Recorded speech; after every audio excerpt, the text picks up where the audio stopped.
सभी को trick centre की ओर से गुड इवनिंग। चलिए आप सभी को याद करवाते हैं। स्पीडी का छठा पार्ट है। सवाल नंबर 1 से चलते हैं, आप सभी ध्यान से देखते रहिए, आपको याद हो जाएगा। पहले नंबर सवाल की ओर बढ़ते हैं। पहला नंबर सवाल कहता है सिंधु घाटी सभ्यता कांस्ययुगीन सभ्यता थी। यानी सिंधु घाटी सभ्यता कौन सी सभ्यता थी? कांस्ययुगीन। कांस्ययुगीन मतलब क्या? कांस्य धातु का प्रयोग किया जाने लगा सिंधु घाटी सभ्यता में, इस कारण से इसको कांस्ययुगीन सभ्यता कहा गया। सिंधु घाटी की सभ्यता कौन सी सभ्यता होगी? कांस्ययुगीन सभ्यता हो गया। विश्व स्वास्थ्य सभा, विश्व स्वास्थ्य सभा मतलब WHO होनी चाहिए, यहाँ WHO लिखा गया है।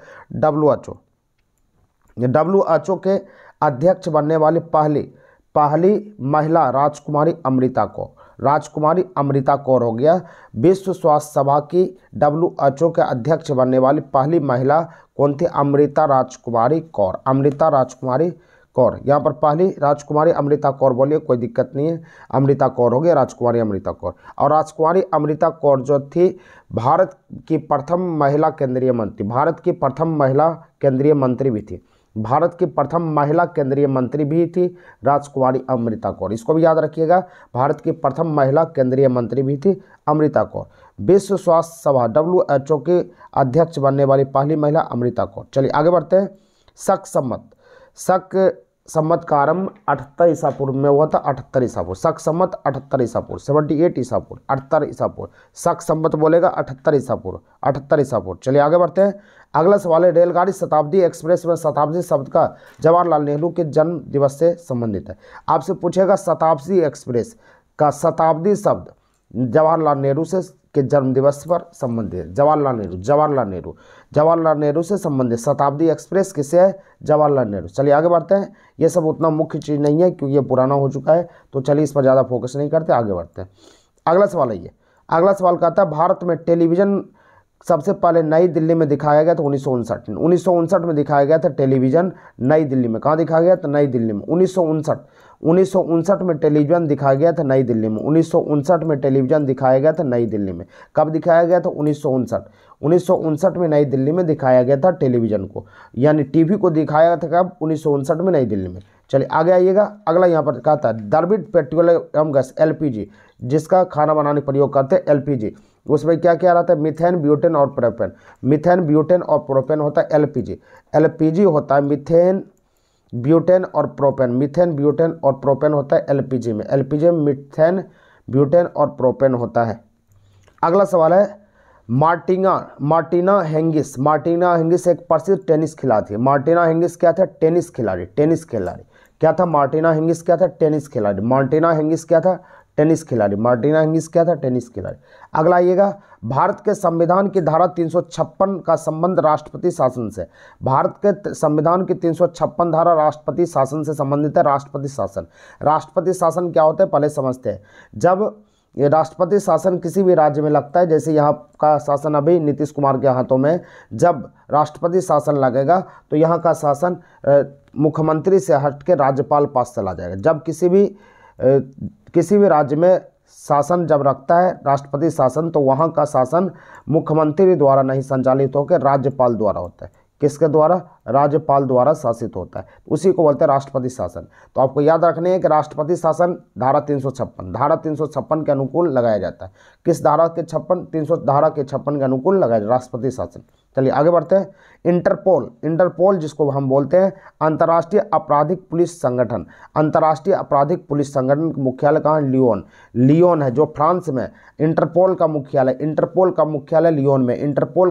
लियोन में है, जो कहाँ है? फ्रांस में। अंतर्राष्ट्रीय आपराधिक पुलिस संगठन इंटरपोल का मुख्यालय कहाँ है?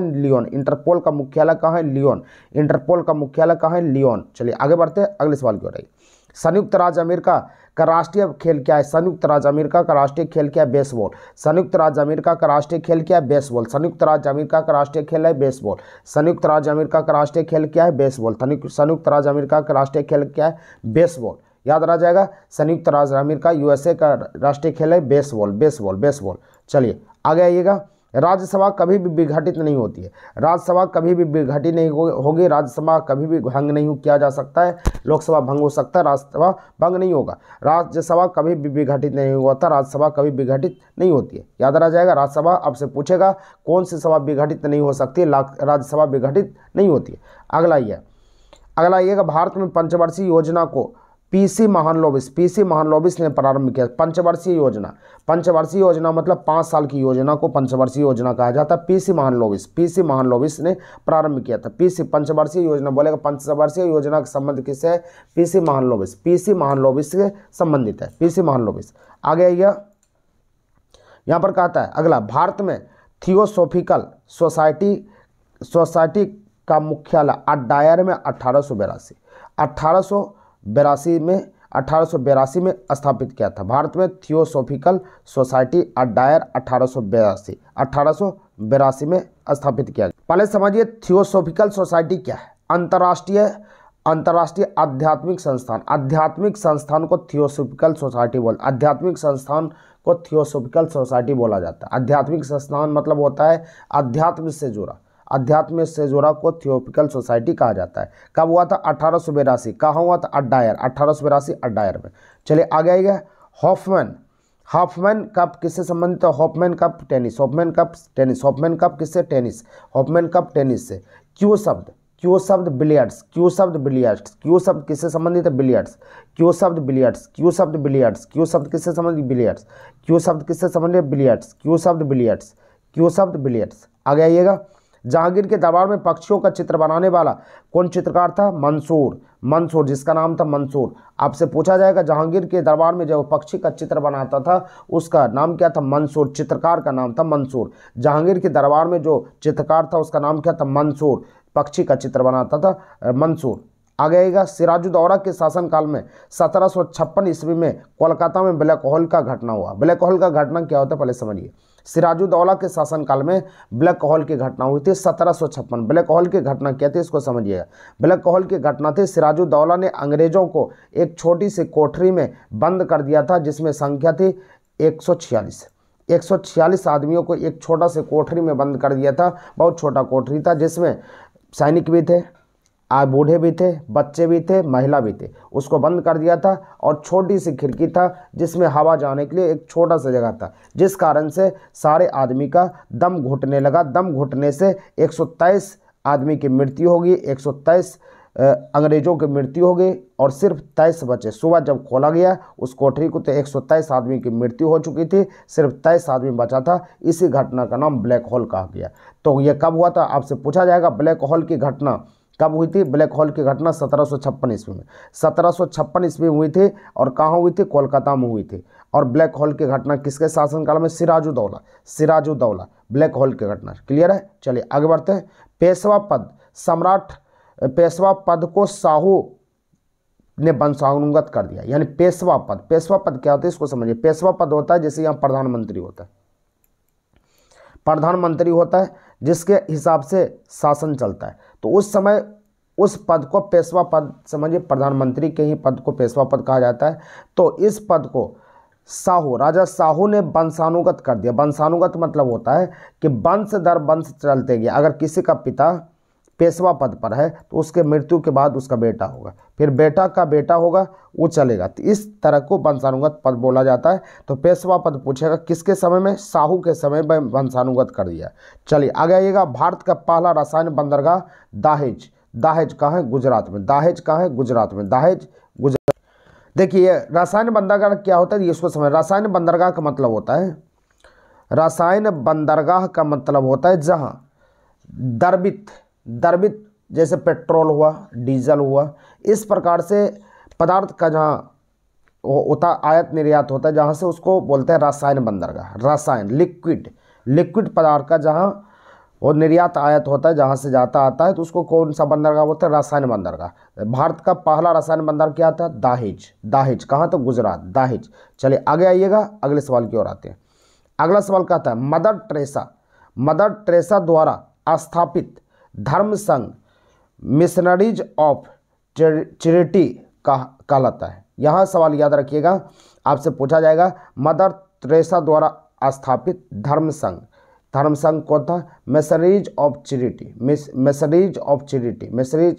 किससे संबंधित है? मदर टेरेसा द्वारा संबंधित है। मिशनरीज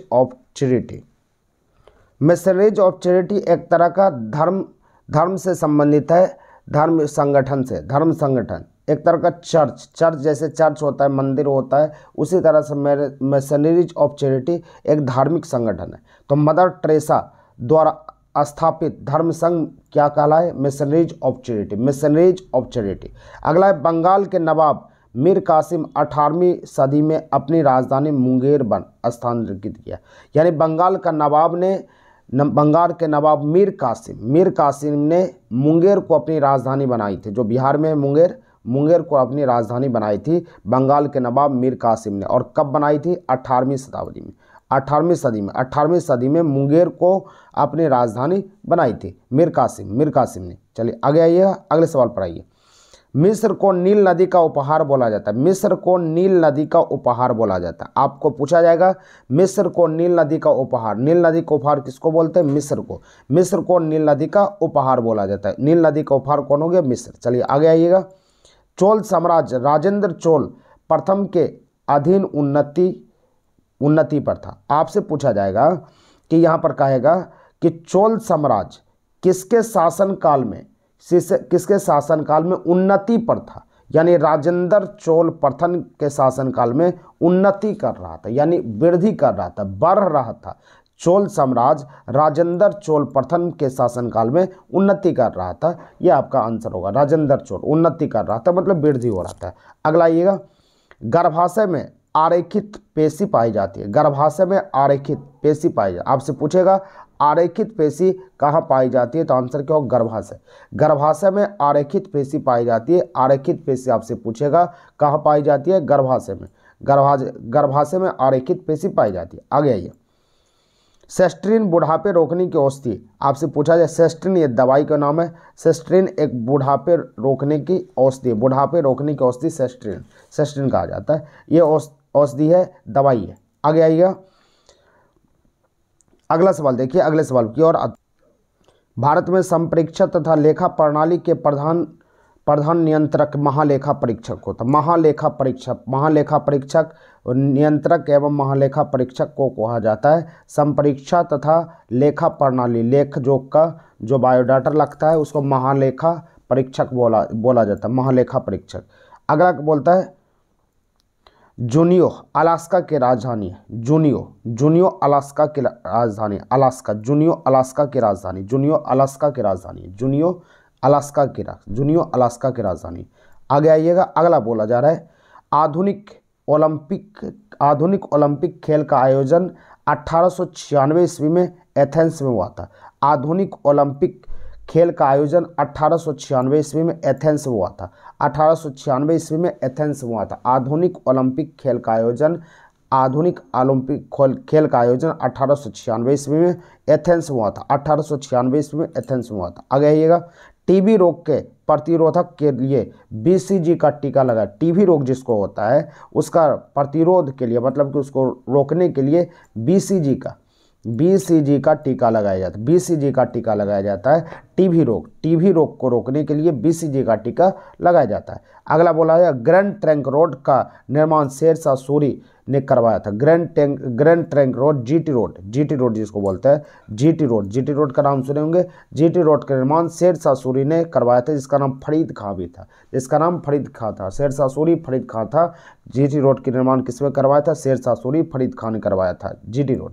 आगे ग्रैंड ट्रंक रोड उसी को बोला जाए। भारत का सबसे लंबा बांध हीराकुंड बांध है। सबसे लंबा बांध हीराकुंड बांध है। सबसे लंबा बांध कौन सा है? हीराकुंड। भारत का सबसे लंबा बांध कौन सा है? हीराकुंड बांध सबसे लंबा बांध है। अगला ये मिट्टी के कटाव के कारण जंगल की कटाई, यानी जंगल का कटाई करेगा मिट्टी का कटाव हो जाता है। मतलब क्या? जंगल की कटाई के कारण मिट्टी का कटाव मतलब मिट्टी धंस जाता है।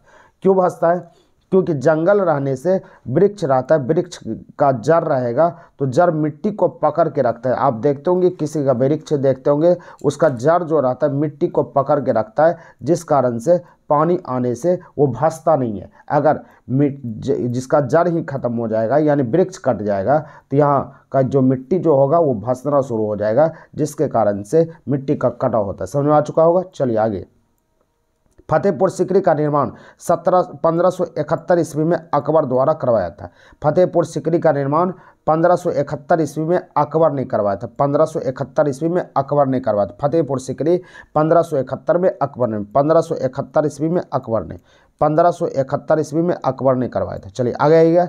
न्यूट्रॉन बम का आविष्कार सैमुअल कोहेन, कोहेन याद रखें, न्यूट्रॉन बम कोहेन, न्यूट्रॉन बम कोहेन, कोहेन सिर्फ याद रखिए, आपका चलेगा, कोई दिक्कत। न्यूट्रॉन बम कोहेन, न्यूट्रॉन बम कोहेन, न्यूट्रॉन बम कोहेन। माचिस के तीली पर फास्फोरस होता है। माचिस जो आप जलाते हैं उसके तीली में फास्फोरस का निर्माण किया है, फास्फोरस लगाया जाता है जिसके कारण वो जलता है। माचिस के तीली में क्या लगा रहता है? फास्फोरस, जिसके कारण से वो जलता है। माचिस का तीली फास्फोरस। आगे आइएगा। गांधी जी का जन्म 1869 में गांधी जी का जन्म हुआ था। गांधी जी का जन्म कब हुआ था? 1869 ईस्वी में गांधी जी का जन्म हुआ था। गांधी जी का जन्म कब हुआ था? 1869 ईस्वी में गांधी जी का जन्म हुआ था। 1869 ईस्वी में गांधी जी का जन्म हुआ था। 1869 ईस्वी में गांधी जी का जन्म हुआ था। गांधी जी का जन्म कब हुआ था? 1869। अगला आइएगा। हरी सब्जी में प्रचुर मात्रा में लोहा पाया जाता है। हरी सब्जी में प्रचुर मात्रा में क्या पाया? लोहा। हरी सब्जी में क्या पाया जाता है? लोहा। हरी सब्जी में प्रचुर मात्रा में क्या पाया? लोहा। हरी सब्जी में प्रचुर मात्रा में क्या पाया जाए? लोहा। अबरक उत्पादन में अग्रणीय आंध्र प्रदेश। अबरक का सबसे ज़्यादा उत्पादन राज्य कौन है? आंध्र प्रदेश। अबरक का सबसे ज़्यादा उत्पादन करने वाला कौन है? राज्य है आंध्र प्रदेश। आंध्र प्रदेश अबरक का सबसे ज़्यादा उत्पादन करता है। और विश्व में चीन। आगे आइएगा। ध्वनि से संबंधित अध्ययन को क्या कहा जाता है? इसको याद रखिएगा, एकासिस्टस। ध्वनि संबंधित अध्ययन एकासिस्टस इसको बोलिएगा। आगे बढ़िएगा। रक्त समूह ओ सर्वदाता समूह है। अगर ओ ग्रुप ब्लड ग्रुप किसी का होता है, सर्वदाता होता है। सर्वदाता मतलब सबको ब्लड वो दे सकता है, ओ ब्लड ग्रुप सबको दे सकता है। सर्वदाता मतलब सबको देने वाला ब्लड ग्रुप कौन है? ओ।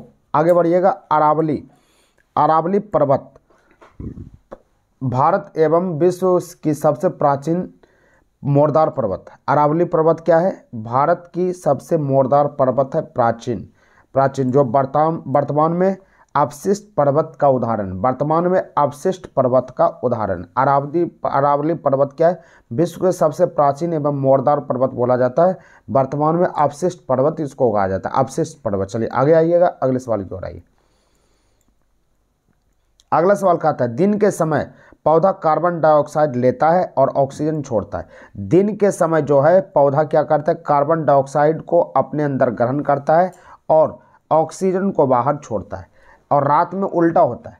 रात में कार्बन डाइऑक्साइड पौधा छोड़ता है और ऑक्सीजन को लेता है। इसीलिए कहा जाता है कि रात में पौधे के नीचे सोना नहीं चाहिए। दिन में क्या करता है? कार्बन डाइऑक्साइड को ग्रहण करता है और ऑक्सीजन को छोड़ता है। रात में उल्टा होता है। आगे आइएगा। अगला देखिए। मोनोकल्चर स्थानांतरित कृषि है। स्थानांतरित कृषि को मोनोकल्चर का बोला जाए। स्थानांतरित कृषि मोनोकल्चर स्थानांतरित कृषि मोनोकल्चर स्थानांतरित कृषि व्यवस्था का एक विशिष्ट लक्षण है। मोनोकल्चर स्थानांतरित कृषि से संबंधित है। अब पिच ब्लेंड का पौधा कीट खाता है। पिच ब्लेंड का पौधा जो है पिचर प्लांट बोल सकते हैं। पिचर प्लांट इसको कहते हैं। पिचर प्लांट का पौधा कीट को खाता है। पिचर प्लांट का पौधा क्या खाता है? कीट को खाता है। कीट को खाने वाला पौधा को पिचर प्लांट के पौधा कीट खाता है। कीट खाने वाले पौधे का नाम है पिचर प्लांट का पौधा कीट को खाता है। अगला आइएगा। डेंगू यहाँ पर बोला जाता है। डेंगू मच्छर के काटने से फैलता है। मच्छर डेंगू जो है मच्छर के काटने से फैलता है। मच्छर के डेंगू ज्वर मच्छर के काटने से फैलता है। मूलतः भगवत गीता संस्कृत में लिखी गई। भगवत गीता किस में लिखी गई? संस्कृत में। भगवत गीता किस में लिखी गई? संस्कृत में। भगवत गीता किस में लिखी गई? संस्कृत में लिखी गई। भगवत गीता संस्कृत में लिखी गई है।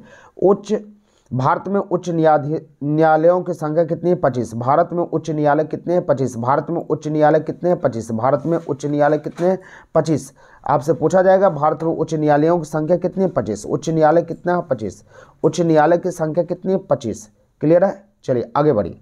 अगला सवाल बोला जा रहा है, बंगाली उपन्यास आनंद मठ में पहली बार वंदे मातरम प्रकाशित किया गया। बंगाली उपन्यास में आनंद मठ में पहली बार वंदे मातरम को प्रकाशित किया गया। आपसे पूछा जाएगा कि सबसे पहले प्रकाशित आनंद मठ में किया गया था वंदे मातरम को, यानी वंदे मातरम आपको पता है क्या है, तो आनंद मठ में प्रकाशित किया था। बंगाली उपन्यास आनंद मठ में प्रकाशित किया गया था, वंदे मातरम को प्रकाशित किया था। आगे आइएगा, अगला देखिएगा, जुल्स ऑफ रिमेट पुरस्कार फुटबॉल, जुल्स रिमेट पुरस्कार football, God of Small thing के लेखक, यानी कि गॉड जो है कण कण में वास करता है, इसका लेखक अरुंधति राय। गॉड जो है भगवान कण कण में वास करता है, इसका लेखक कौन था, Arundhati Roy, God of Small Thing Arundhati Roy, याद रखिएगा, अरुंधति राय। अयोध्या सरयूग नदी के किनारे, अयोध्या किस नदी के किनारे, सरयूग, अयोध्या किस नदी के किनारे, सरयूग। स्वतंत्र भारत के प्रथम गवर्नर जनरल लॉर्ड माउंटबेटन, स्वतंत्र भारत के प्रथम गवर्नर जनरल लॉर्ड माउंटबेटन, स्वतंत्र भारत के प्रथम गवर्नर जनरल लॉर्ड माउंटबेटन। अगला आएगा, the child is father of the man, William Wordsworth. ये the child is father of man, यानी कि आदमी का पहला पिता कौन होता है, बच्चा होता है। तो वो बच्चा से, क्योंकि बच्चा होता है तब तो पिता होगा ना, तो the child is fathers of man, William Wordsworth लिखा था। ये पुस्तक है childs of fathers, William Wordsworth. चले आगे आएगा, तीसरे एम्पायर के नियम का प्रथम शिकार सचिन तेंदुलकर था। तीसरा एम्पायर क्रिकेट में होता है, first umpire, second umpire, third umpire का पहले बार शिकार किसने हुआ था, सचिन तेंदुलकर ने हुआ था। अगला सवाल यहाँ पर बोला जा रहा है, आर्यों ने अग्नि की आराधना करती थी। आराधना मतलब पूजा होता है। आपसे पूछेगा कि आर्य ने किसकी आराधना करती थी, किसकी पूजा करते, अग्नि की पूजा करते थे, आग की पूजा करते थे। आर्य ने आग की पूजा करते थे। ओ से आर्य, ओ से अग्नि। याद रखिएगा, गौतम बुद्ध ने अपना प्रथम उपदेश सारनाथ में पाली भाषा में दी। गौतम बुद्ध जो है पहला उपदेश कहाँ दिया था, सारनाथ में। कई बार ये पूछा गया है, गौतम बुद्ध ने अपना पहला उपदेश कहाँ दिया, सारनाथ। और किस भाषा में दिए थे, पाली भाषा में दिए थे, सारनाथ में, पाली भाषा में। अगला आइएगा, अगला सवाल यहाँ पर कहता है, चाणक्य चंद्रगुप्त मौर्य के राजनीतिक गुरु थे। चाणक्य चंद्रगुप्त मौर्य के राजनीतिक गुरु थे। गुरु था, राजनीतिक गुरु था। चाणक्य कौन था, चंद्रगुप्त मौर्य का राजनीतिक गुरु था चाणक्य। चंद्रगुप्त मौर्य का राजनीतिक गुरु था चंद्रगुप्त मौर्य का राजनीतिक गुरु कौन था, चाणक्य। चलिए आगे आइए, अगला आइए, डेंगू बुखार वायरस के कारण होता है। डेंगू बुखार किसके कारण होता है, वायरस के कारण। अगला आइएगा, आयकर केंद्रीय सरकार द्वारा लगाया जाता है। केंद्र सरकार द्वारा आयकर लगाया जाता है। आयकर मतलब होता है आपकी आमदनी क्या है उस पर कर लगाना, मतलब टैक्स जो लगता है केंद्रीय सरकार द्वारा लगाया जाता है। केंद्र सरकार द्वारा आयकर लगाया जाता है। आयकर केंद्र सरकार द्वारा लगाया जाता है। अगला आइए, मलयालम केरल की राजभाषा है। मलयालम केरल की राजभाषा है। केरल की राजभाषा क्या था, मलयालम केरल की राजभाषा मलयालम। अगला आइएगा, नोबेल पुरस्कार 6 क्षेत्रों में दिया जाता है। नोबेल पुरस्कार 6 क्षेत्रों में दिया जाता है। 6 क्षेत्र में नोबेल पुरस्कार दिया जाता है। नोबेल पुरस्कार कितने क्षेत्र में दिया जाता है, 6 क्षेत्र में दिया जाता है। रॉबर्ट्स कप फुटबॉल से संबंधित है। रॉबर्ट्स कप फुटबॉल से संबंधित है। भारत भारती के लेखक मैथिली शरण गुप्त था। भारत भारती के लेखक मैथिली शरण गुप्त था। भारत भारती के लेखक कौन था, मैथिली शरण गुप्त था। आगे आइएगा, आगे ए पैसेज टू इंडिया के लेखक M Forster. A passage to India के लेखक का क्या था, M Forster. A passage of India के लेखक कौन था, एम फोस्टर। उम्मीद करते हैं आपको याद हो गया होगा और ये ट्रिक सेंटर सुल्तानी की ओर से प्रकाशित किया जाता रहा था। नेक्स्ट वीडियो के साथ कल हम मिलते हैं, तब तक के लिए ट्रिक सेंटर की ओर से जय हिंद।